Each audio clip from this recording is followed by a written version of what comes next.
Why do we do this to ourselves? Where the fuck is my bleach bottle when I need it most? Hey everyone, it's your boy, the great almighty king of enlightened guys who want to kill themselves because humans are stupid and shitty and not smart and, making us watch yet another fucking piece of furry diarrhea that makes Alpha and Omega look masterful. Oh, fucking joyous day! Kill me! Oh, hey guys, by the way, before anyone goes on, I just want to note that Mimu made it a special establishment that all of the Team Dankism members are the 7 deadly sins. I'm Pride, Boss is Envy, and Wrath is the short one. Wrath's gay. That too. Now that you mention it, Pride, but I honestly couldn't give any less shits because you told me around the 50th time I tried to kill myself with Open Season is a very retarded series of movies from this generation that many people have loved to tear apart even before us. But since those days when reviewing movies was popular, it seems that humans, being the unbelievably stupid and not smart cunts that they are, have suddenly forgotten about its minor eternal suckage in the movie industry. And so, we, Team Dankism, are about to inform or remind you of why it's one of the best fucking guilty pleasures a masochist could ask for. That's what I hate about people the most. They never seem to learn from past mistakes, and even when they do, they immediately forget it the next hour.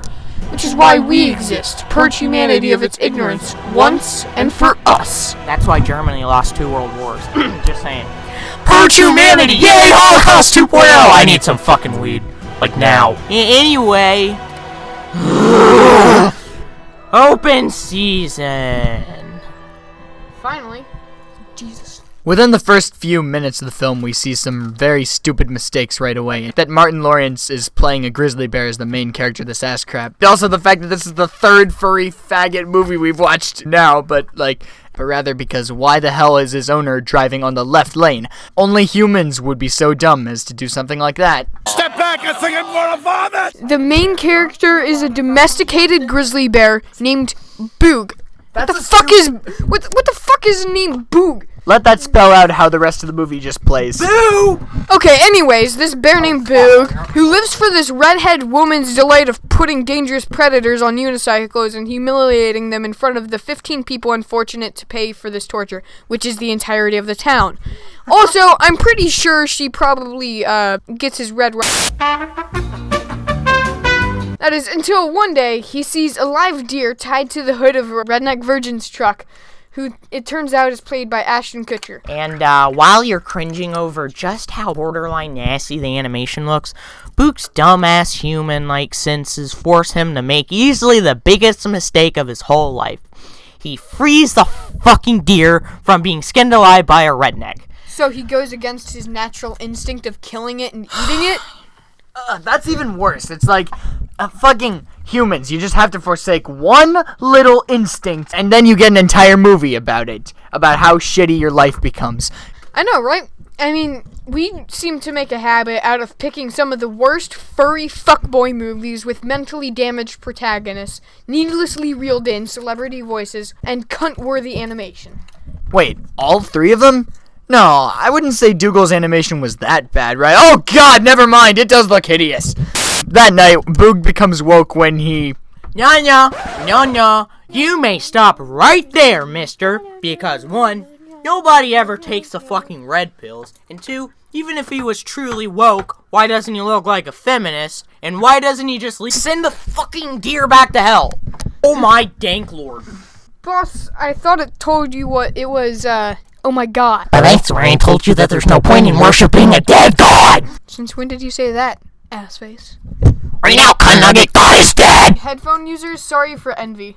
That night, Elliot breaks into Boog's owner's garage and tries to bribe him with some chocolate. Yeah, I wonder what kind of moral we'll get from this movie. It's not incredibly obvious or implying that he belongs in the wild, am I right, or am I drunk? If you don't pick the first choice, then Boog and Elliot go to the nearest drugstore and they can get super fucking wasted and throw a crazy rocking party of plebeian shitheads wasting away their useless lives as serial mascots with celebrity voice talent. Alright, stand up everybody, it's time for a dank party!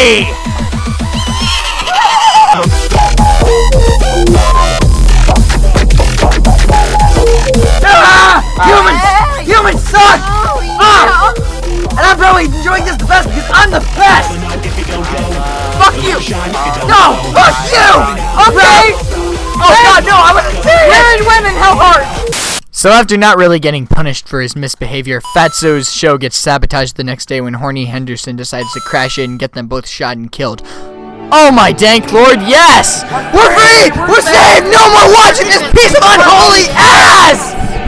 Hey, this kind of feels familiar though, almost as if we were celebrating too fast.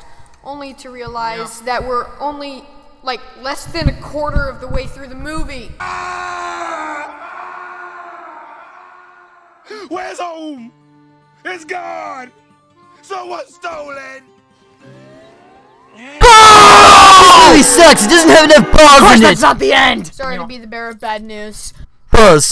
Anywho's, Fatso is butthurt because he was evicted, which he rightfully pegs Horny Henderson for it, and so he takes some enlightenment pills. Breakfast, lunch, and dinner are missing. My life is missing. What are you gonna do?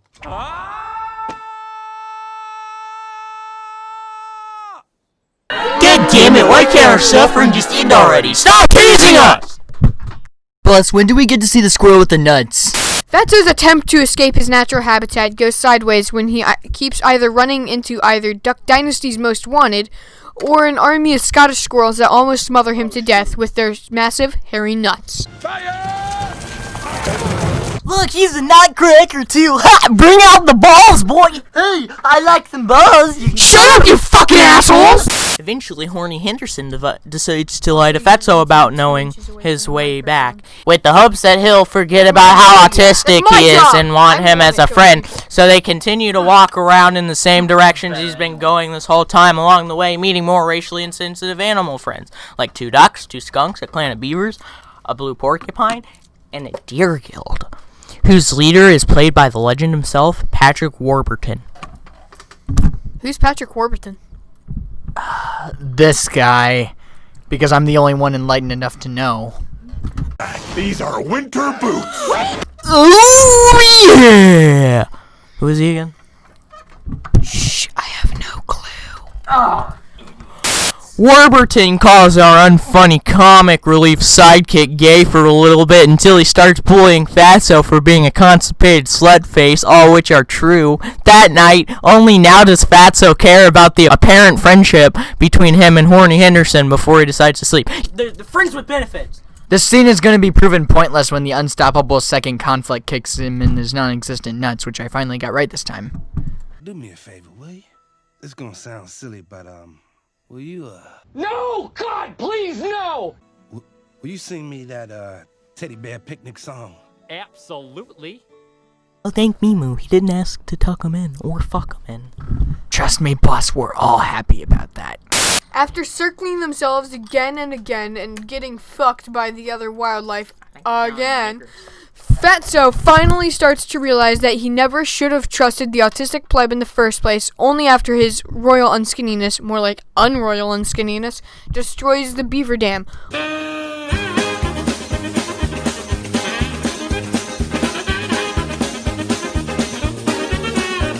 All the animals in the forest get pissed off, to which Boog decides to leave Elliot once and for the next 10 minutes of pop songs telling you how to feel. If it weren't for you, I'd be home right now. None of this would have ever happened.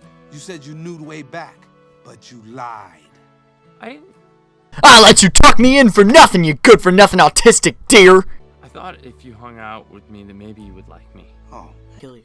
And when I say we're never getting into back door, I mean we are never, ever, ever getting back together. I am gonna kill myself with a G18. That is until the movie wants us to. Even if you don't want to continue living on through this shit, I know I don't, but we don't really have much of a choice now, do we?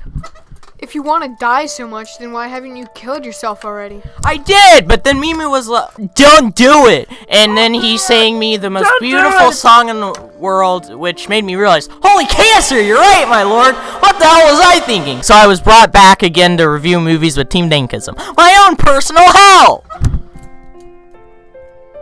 The fuck are you smoking, boss? You sang me the worst song ever.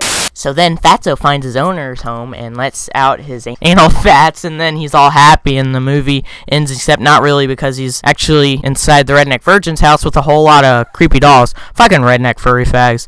Then after a surprisingly tense escape scene, Fatso gets the fuck out of there and decides to go back to save Elliot, probably his second biggest mistake, because of how ruthlessly scary the hunter cunt is. Oh no, cunt.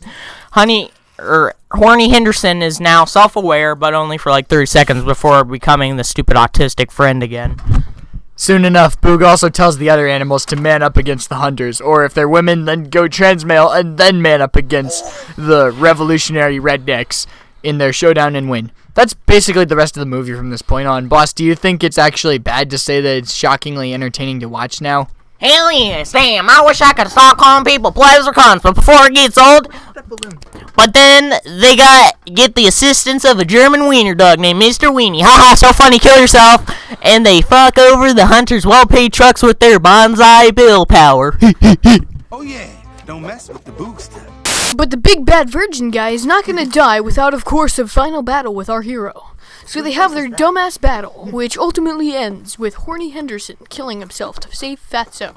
Except not because that would make this a great movie, but we gotta shit in that fake-out death cliche somewhere in this garbage script. It ends after Boog rejects the human world when he chooses to live in his real home, the fucking wilderness with all his new friends, where he can do this in peace.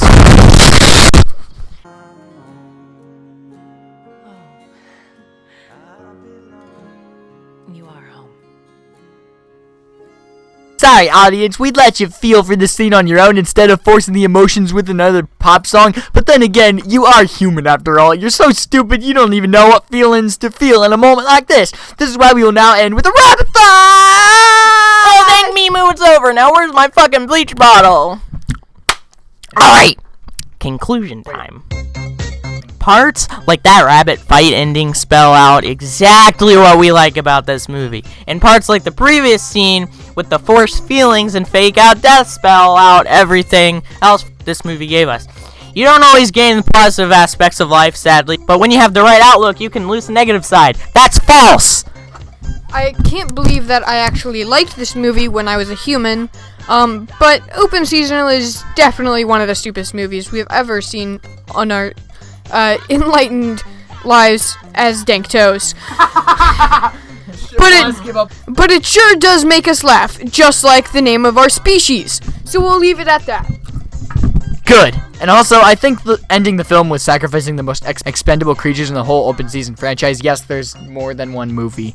It's Alpha and Omega. Just to play some game is probably the funniest way to go out that I can think of. Now, who wants to have a human fight? Do I ever? Fuck yeah! Fuck yeah! Let's go kill some humans! Especially the Goodbye, Envy.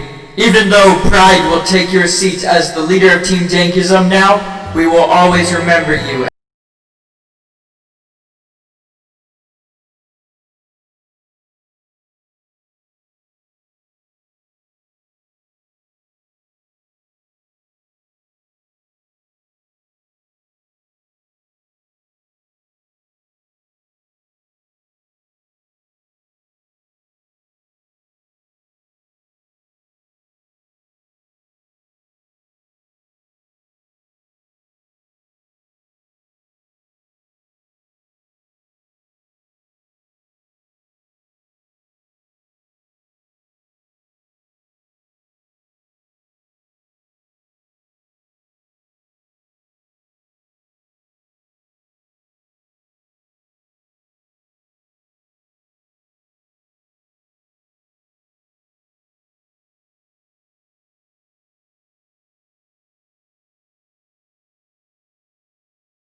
This is Envy's last video on Team Dankism.